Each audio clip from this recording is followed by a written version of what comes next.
All right, we are here. We're going to do the Ableton 8, there we go, Ableton 8 live looper tutorial. And I'm going to try to make it straight direct, that way I can cram as much info in it as possible. So here we go. If you're not familiar with Ableton, or you are, hopefully you can get something out of this. Track 1, we have audio from external in on my 1. That's where this mic is going to. Now, I might want to run multiple tracks, so I'm going to duplicate Apple D that track a few times. Okay, now over here, this is your plugin folder for the Ableton plugins, instruments, audio effects, MIDI effects. Got a looper right here. I'm going to take a looper, drag it over to 1. Okay, now this button right here, that is your loop and overdub button. You can also actually make it your clear button and a stop. 2 clicks for a stop, and hold down for 2 seconds for a clear. But anyway, I'm going to trigger this to play because I prefer it that way. I'm just going to use the button on my mouse pad right here. Ready?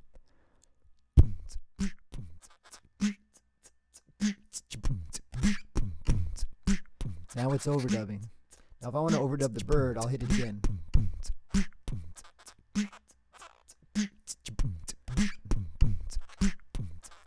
Pretty cool. Basic.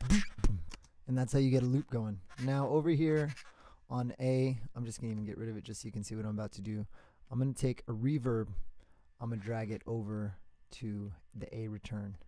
Now B, I have a filter delay. What I'm actually going to get rid of the filter delay, I'm going to put a ping pong delay on my B return. So now when I open up A, you get a reverb here. So I'm going to make that a little bigger of a reverb, a little less metallic sounding. Put the echo, take it to high quality, make the size, decay time a little bit bigger. Check. Nice reverb. A little more decay time. And that's if it's all the way open. Since you have it on your return, it blends it nicely. B, ping pong. Ping pong. Ping pong. Ping pong. Ping pong. Delay. Pretty sweet. Okay. So now we're going to take this one step further. I'm going to pull up the good old M Audio trigger finger here. And Apple M, or this thing right here, MIDI. Now I'm going to take my main looper button, turn it to this pad right here. Now, one thing I like to do is I like to map clear to a different button right above it. So that way, if I gaff the loop or something, boom, I can clear it right then and there instantly. Now, okay, now my A, I'm going to make it this knob right here. My B, I'm going to make it this knob right here. So now I have reverb and delay on a separate knob. I'm even going to map out my mute. So this is pretty cool. You can open up your delay, check 1, 2, and mute it. And get the cuts. And now you have A on reverb when you turn the knob. Simple, basic, fun. Now I'm going to clear the last loop, start another loop.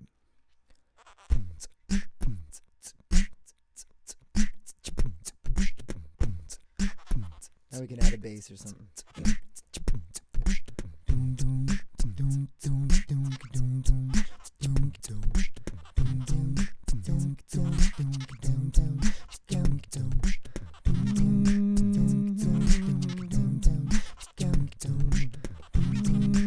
Now I'll add some more drums. Get it again, turns orange. Orange. So you see when it's yellow, it's playing. If you hit it again, it's going to orange overdub. Orange overdub.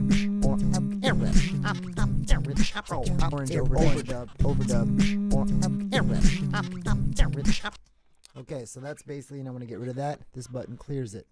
So now I'm going to take this all a step farther. These are your clip launch buttons. Oh, you know what? And your record enable. Oh, the bird flew away. The bird's flying around. The record enable button will highlight any track. So they're all on 1. And I'm going to take, I'm not going to go there right now. I'll just make it simple. If you highlight the track, you can either click the button right there, and that'll get it going, or record right there. Or you can hit enter, and that works too. So what I'm basically going to do is get a loop going, and I'm going to just add another loop on another track. Now the difference with the looper here, it's like a guitar looper and you can overdub over yourself. When you're in clip mode, you can only do one loop and you can't hear yourself after that. So, all right, here we go. Let's try it again. Sorry, bird.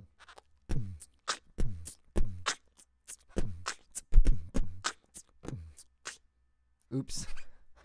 I had the wrong one enabled. My bad. Here we go. Clear the loop.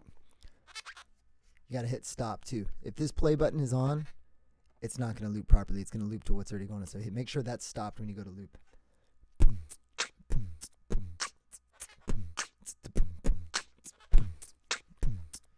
Now, I'm just going to do this by hand without the MIDI controller. Now I'm coming in on track 2. Now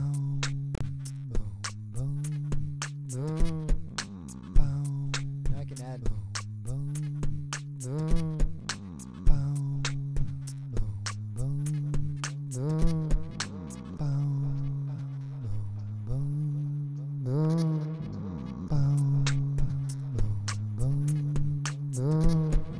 Now this is a cool way, you know, you got multiple, so now I have this on 1. You can also trigger these. This is what I was saying earlier, you can get a cool, you hit a delay shot with the mute. And that's pretty fun. And that's a pretty simple way just to get yourself looping, get some delays in there. Maybe I'll try to get some, you know, I'll get some beat repeat tutorials and stuff like that. That we can get some different stutter effects. But that's just basically it. If you got a question, leave a comment or hit me up or on the email or something. Okay, thank you.